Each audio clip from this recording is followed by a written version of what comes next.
for people who are listening going, okay, maybe like you or I always knew property was quite a good thing and didn't do much about it until later, but kind of want to do something with it.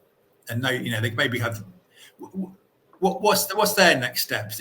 What would you encourage people like that? Somebody who's buying who wants to, but hasn't. Refurb, refinance, or... Well, anything really. I mean, I sometimes get questions like, I want to invest in property because I know it's a good thing to do. And that's not a bad starting point. Having that as a thought process isn't bad, but that isn't going to get you to buy something because that's just too vague. It's too like really what. So, but there is help out there. I think if you're starting, I would just start with a single buy-to-let. I wouldn't buy a flat because I think that takes where you've got a service charge, you've got to deal with that. Yeah. Whether that adds extra to the rent or comes off your bottom line, it's there. So I'd go for freehold to start off with, and I'd buy something that needed a little bit of work doing on it.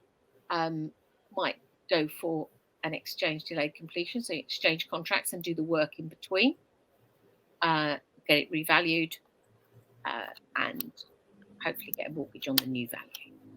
Okay.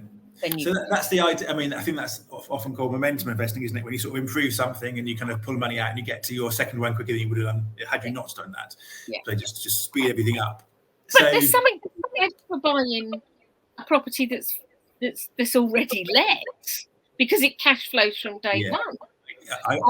I'm a fan of that personally because it involves no effort, creativity on my part whatsoever.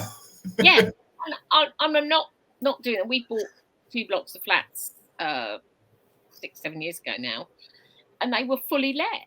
Yeah, we bought them. They cash flowed from day one. Yeah, I don't have any issues with that either. I think it depends on your why, your time. But I'd also find out why, if you're buying a tenanted one, why they're selling it. Okay. So, and the other thing is, if you're buying a tenanted one in auction, make sure the rent isn't added on, because the blokes and that, smart people do that. They've got somebody in rent arrears. They put the property in an auction, and in the special conditions, it says you're going to pay the rent arrears. Okay, sneaky. But they've given you their problems. So it's really important to get, if you're looking at buying in auction. I mean, I get fed up with Homes Under the Hammer who tell me, I hear them say, you read the auction pack. Well, I could read a French book. It would mean nothing to me. I see. Reading an auction pack, will it mean anything to you? Honestly, I've never looked at one actually, but I guess so you're not sure what you're reading or what to do. You're not sure what you're reading.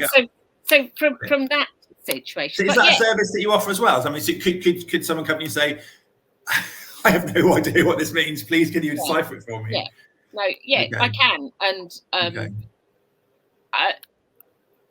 and I'm sort of looking at doing some round table sessions, where people who are buying at auctions all bring their packs and we all go through them all. Okay.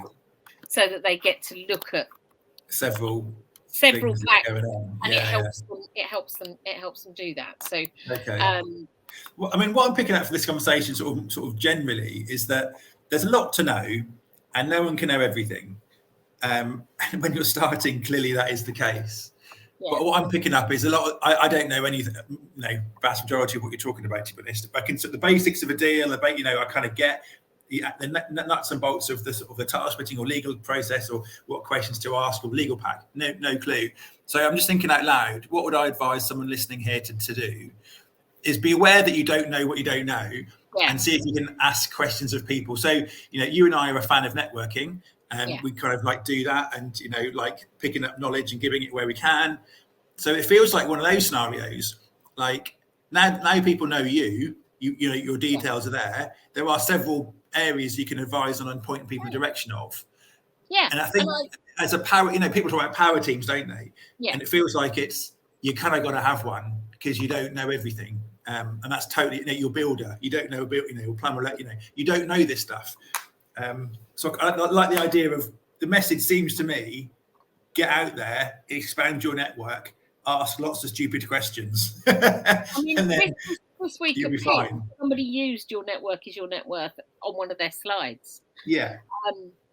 And actually, you know, it's true, because if you don't know what you don't know, how are you gonna, you know, you've got to learn what you don't know. And you know, I've often had people sit down with me, they want to sit down with me because they want to get some information and they want to download 30 plus years in 3 minutes. Yeah.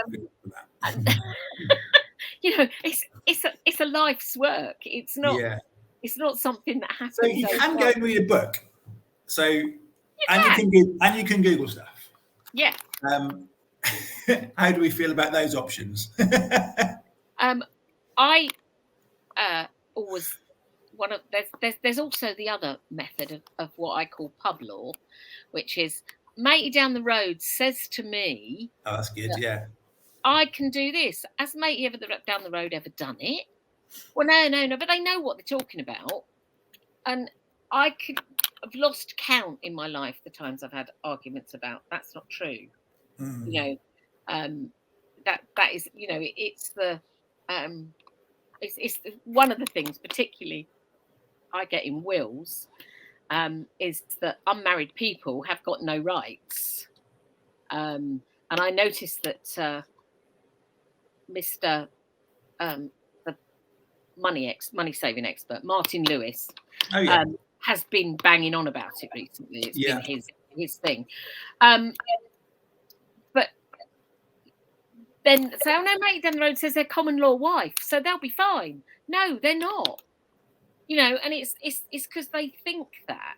And I think that's the thing, is to get the proper advice for the proper situation. Yeah, and I think that's the thing about sort of reading books or Googling. You're both acceptable, etc.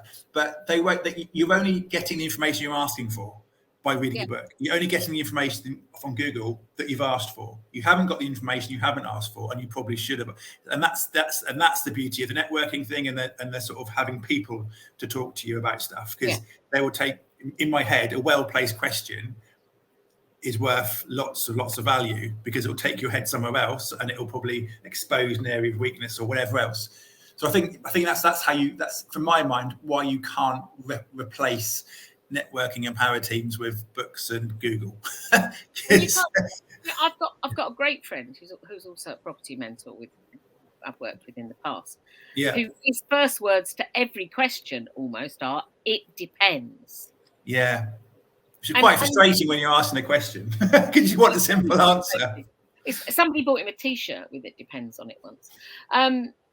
But it does depend, because it depends on the dream, which is why my question often is, when they come and say, "What should you do with that?"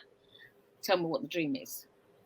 But it's no good me giving you advice to do a BRR if you want to do a flip, and you don't want tenants, or you, because I personally would think that would be my go-to, because that's what I do more than anything. But if you know, and it wouldn't be my go. If you haven't got any time, why would you do a BRR? And is JV in the right thing to do when you haven't got time? So are you time rich? Are you time poor? Are you cash rich? Are you cash poor? You know what? There are loads of other things that we could consider. So no, absolutely, yeah. Unless you understand the dream, you can't. And that's the point.